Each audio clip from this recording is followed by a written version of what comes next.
تو اس کا مطلب کیا ہے؟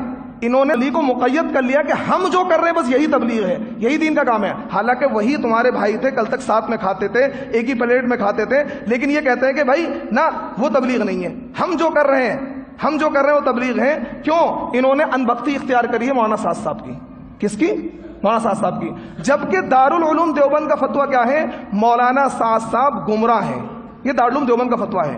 میں دھڑلے سے کہہ رہا ہوں، آپ نیٹ پر جائیں، دارالعلوم کی ویب سائٹ پر لکھ کر ڈالیں کہ مولانا سعد صاحب کے بارے میں دارالعلوم کا کیا فتویٰ ہے، کہ مولانا سعد صاحب کے بارے میں دارالعلوم دیوبند کا فتویٰ ہے کہ وہ گمراہ ہیں، ان کی اہل سنت والجماعت سے خارج ہیں، ان کے عقائد درست نہیں ہیں، قرآن کی سنت کی وہ تشریح انہوں نے کی ہے جو آج تک کسی عالم نے نہیں کی ہے، حتیٰ کہ کئی اپنی تقریروں میں انہوں نے کیا کہا؟ نبی کی توہین کی ہے۔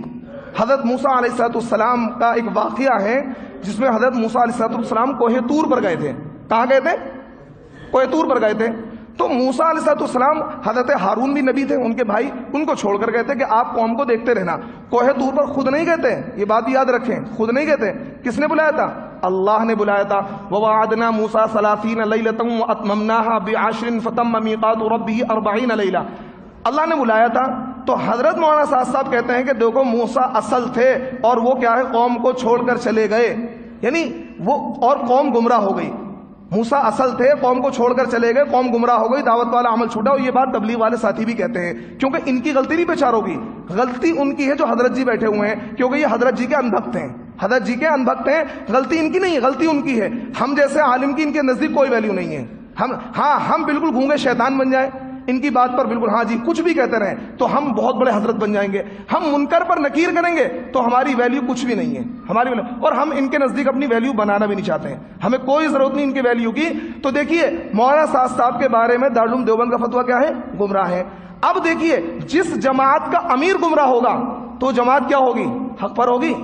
میں اپنی اس تقریر کے واسطے سے ان علماء کو سمجھانا چاہتا ہوں جو یہ کہتے ہیں کہ بھئی تبلیغ پر فتویٰ نہیں ہے، فتویٰ صرف مولانا سعد پر ہے، لیکن آپ اس کا جواب دیں کہ جب مولانا سعد گمراہ ہیں دارالعلوم دیوبند کے فتوے کے مطابق تو مولانا سعد صاحب کو فالو کرنے والی جماعت گمراہ کیوں نہیں ہے؟